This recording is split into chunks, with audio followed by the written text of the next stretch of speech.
కోల్కతాలోని ప్రముఖ salt lake stadium వద్ద ఏర్పాటు చేసిన వివాదాస్పద ఫుట్బాల్ విగ్రహం పశ్చిమ బెంగాల్ ప్రభుత్వం శనివారం కూల్చివేసింది. అయితే తల లేకుండా కేవలం 2 కాళ్లు ఆపై ఫుట్బాల్ ఉండే విచిత్రమైన ఈ విగ్రహాన్ని మాజీ ముఖ్యమంత్రి మమతా బెనర్జీ స్వయంగానే డిజైన్ చేశారు.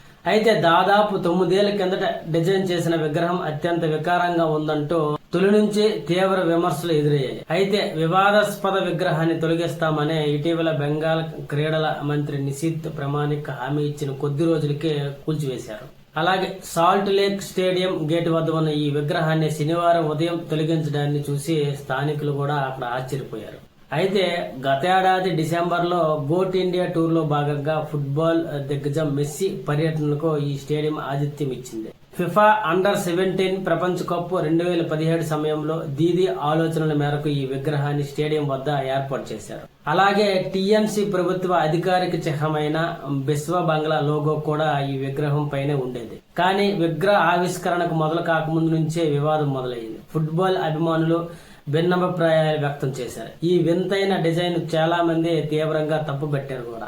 అయితే పశ్చిమ బెంగాల్ ముఖ్యమంత్రి ప్రమాణ స్వీకారం చేసిన మర్నాడే సువేంద్ర అధికారి ఈ విగ్రహాన్ని కూల్చేస్తామని ప్రకటించారు. అలాగే క్రీడల శాఖ మంత్రి నితీష్ ప్రామాణిక్ కూడా ఇదే విషయాన్ని చెప్పడం జరిగింది. అయితే మెస్సీ గోట్ ఇండియా టూర్ సందర్భంగా జరిగిన అస్తవ్యస్త ఏర్పాట్లలో సాల్ట్ లేక్ స్టేడియంలో విధ్వంసం, గందరగోళం చోటు చేసుకున్న సంగతి కూడా మనకు తెలుసు. అయితే దీనికి టీఎంసీ ప్రభుత్వమే కారణమని అభిమానులు తీవ్రంగా ఆగ్రహం వ్యక్తం చేశారు. అయితే మెస్సీ స్టేడియంలోకి రాకముందే వెళ్లిపోవడంతో అభిమానులు తీవ్ర నిరాశకు కూడా గురయ్యారు.